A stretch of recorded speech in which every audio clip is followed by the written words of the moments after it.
다 함께 사도신경으로 우리의 신앙을 고백하겠습니다. 나는 전능하신 아버지 하나님 천지의 창조주를 믿습니다. 나는 그의 유일하신 아들 우리 주 예수 그리스도를 믿습니다. 그는 성령으로 잉태되어 동정녀 마리아에게서 나시고 본디오 빌라도에게 고난을 받아 십자가에 못 박혀 죽으시고 장사된 지 사흘 만에 죽은 자 가운데서 다시 살아나셨으며 하늘에 오르시어 전능하신 아버지 하나님 우편에 앉아 계시다가 거기로부터 살아있는 자와 죽은 자를 심판하러 오십니다.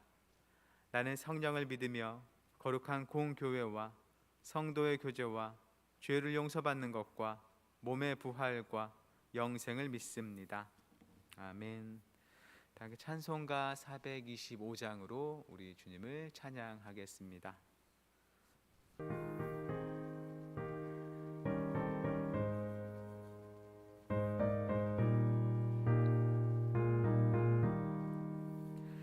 주님의 뜻을 이루소서. 고요한 중에 기다리니 진흙과 같은 날 빚으사 주님의 형상 만드소서. 주님의 뜻을 이루소서. 주님 발 앞에 엎드리니 나의 맘속을 살피시사 눈보다 희게 하옵소서. 주님의 뜻을 이루소서. 병들어 몸이 피곤할 때 권능의 손을 내게 펴사 강건케 하여 주옵소서. 주님의 뜻을 이루소서. 온전히 나를 주장하사 주님과 함께 동행함을 만민이 알게 하옵소서.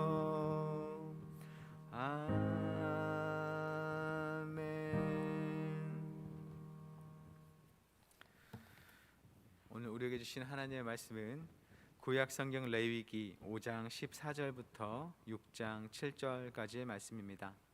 구약성경 152쪽에 있습니다.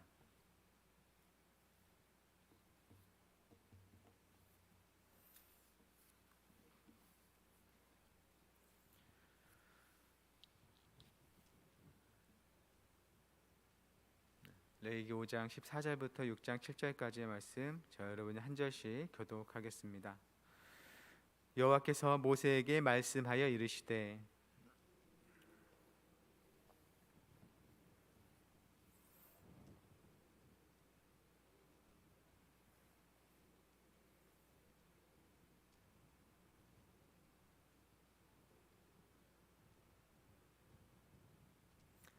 성물에 대한 잘못을 보상하되 그것에 5분의 1을 더하여 제사장에게 줄 것이요 제사장은 그 속건제의 순양으로 그를 위하여 속죄한즉 그가 사함을 받으리라.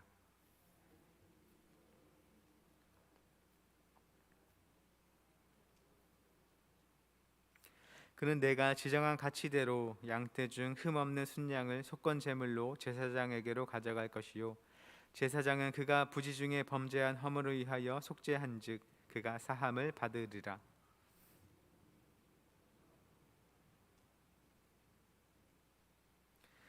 여호와께서 모세에게 말씀하여 이르시되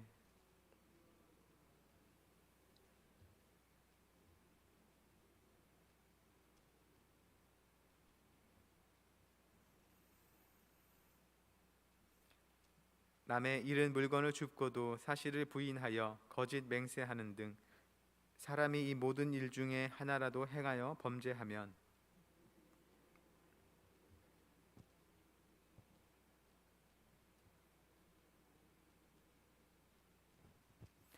그 거짓 맹세한 모든 물건을 돌려보내되 곧 그 본래 물건의 5분의 1을 더하여 돌려보낼 것이니 그 죄가 드러나는 날에 그 임자에게 줄 것이요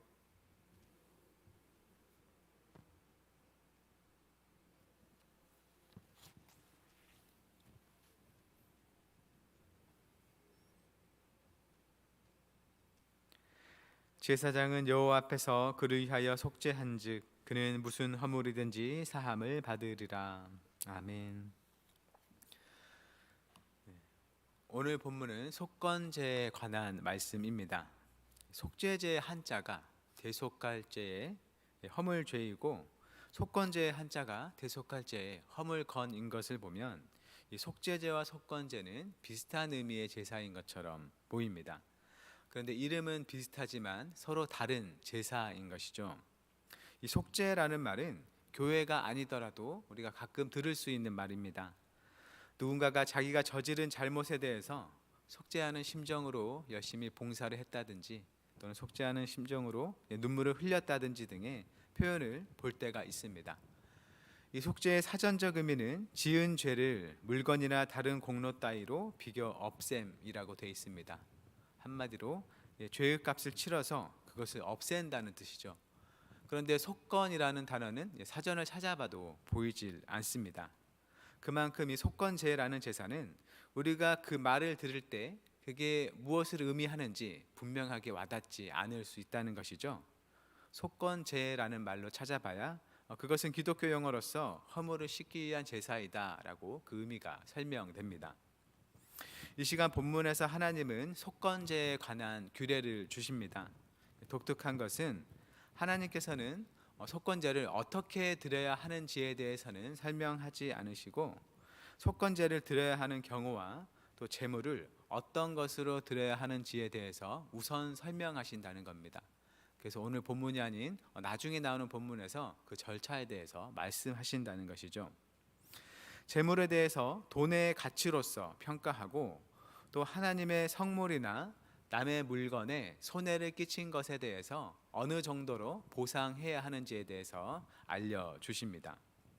그래서 속건제는 죄를 지어서 경제적인 손해를 입혔거나 관계를 깨뜨렸을 때 이를 배상하고 회복하기 위한 제사라고 볼 수 있는 것입니다. 죄를 없애는 제사이긴 하지만 그 특징이 하나님이나 또는 다른 사람에게 끼친 손해를 메꿔주는 데에 메꿔주는 그 배상에 있다는 것이죠. 죄 문제에 대해서 경제적인 측면으로 접근하는 것입니다.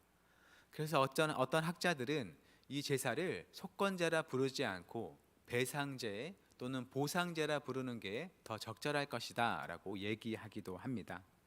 속건제가 다른 제사와 구별되는 특징이 동물을 희생시키는 제사에 더해서 끼친 손해를 메워주는 데 있기 때문이죠.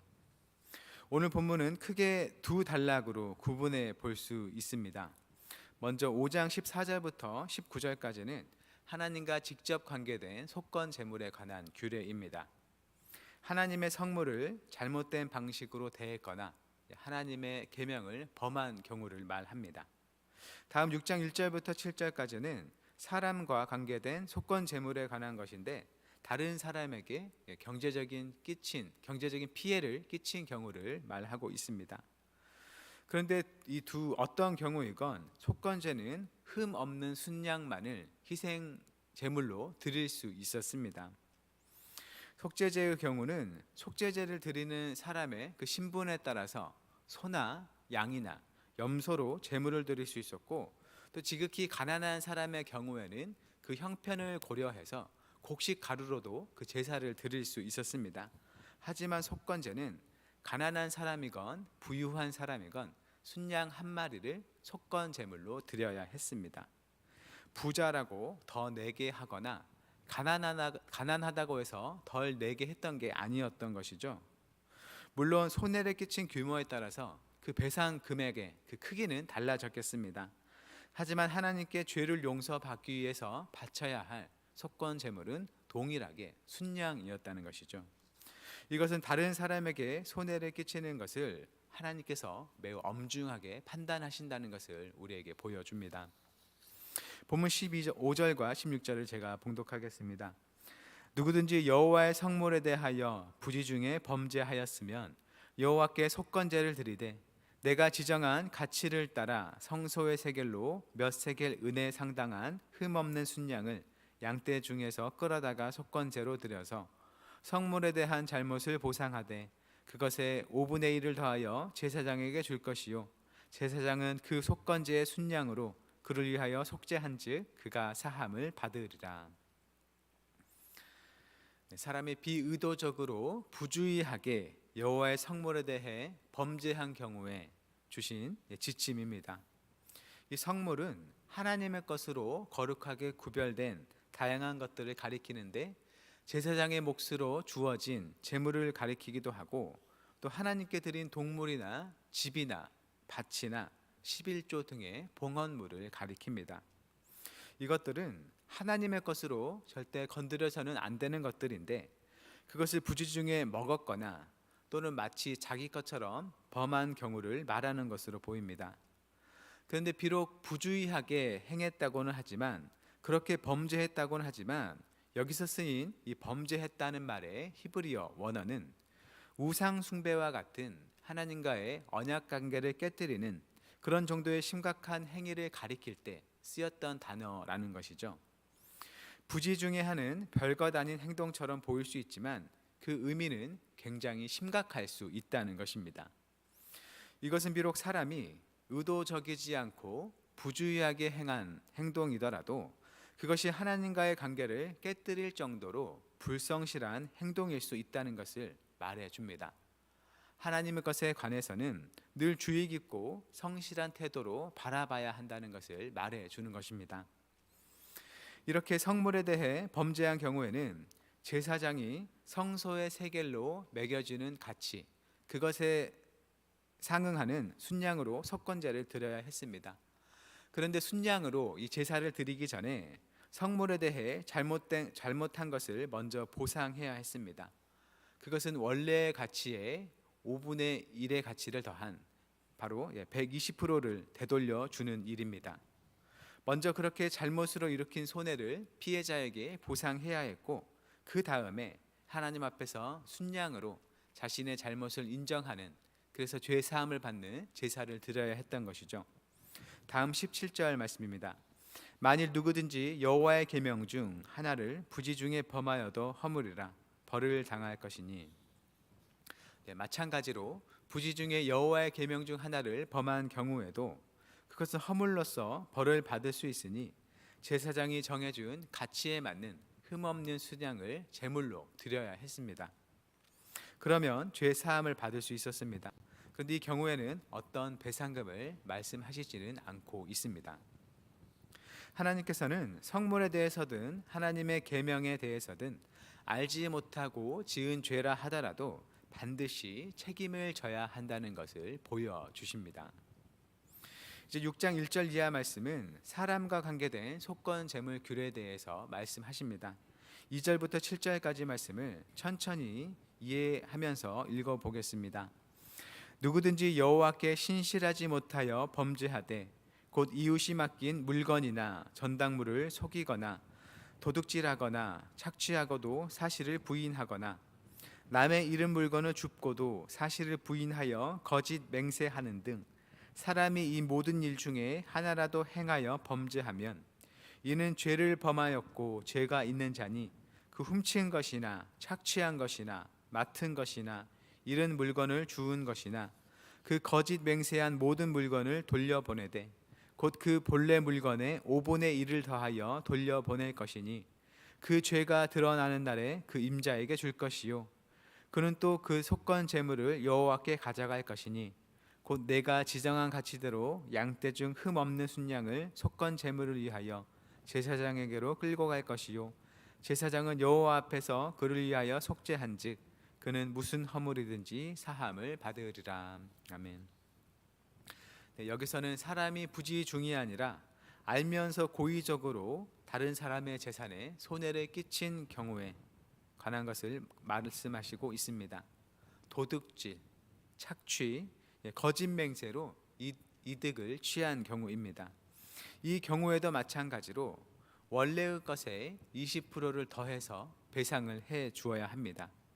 그리고 나서 제사장이 정해준 가치에 따른 순양을 속건 제물로 드릴 수 있었고 죄 사함을 받을 수 있었습니다. 눈여겨볼 것은 사람이 다른 사람의 재산에 관해 의도적으로 피해를 주는 일을 여호와께 신실하지 못하여 범죄한 것으로 하나님께서는 보신다는 것이죠. 다른 사람에게 잘못을 해놓고 나는 사람에게 잘못을 했지 하나님께는 잘못을 하지 않았다라고 말할 수 없다는 것입니다. 하나님께서는 사람 사이의 죄를 하나님과의 관계의 문제로 보신다는 것이죠.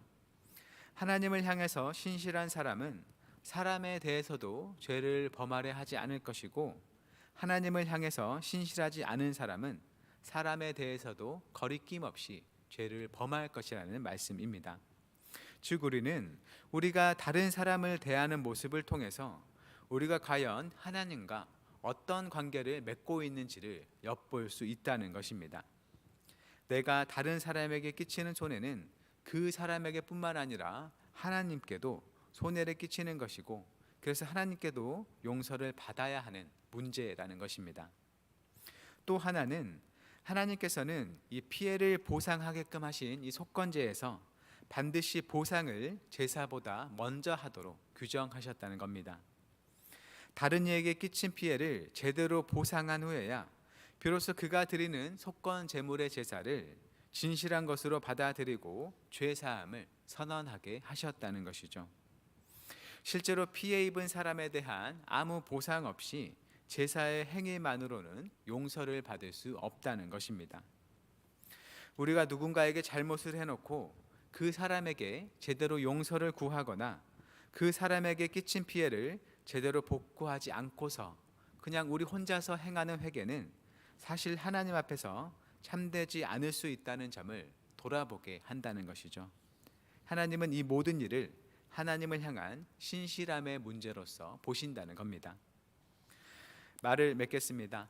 하나님께서는 속건제를 통해서 우리가 부지 중에 저지른 잘못이라도 그 책임을 다해야 하며, 또 우리가 사람에 대해서 행하는 모습은 우리가 우리 자신과 하나님과의 관계를 보여주는 창이 될 수 있다는 것을 우리에게 알려주십니다.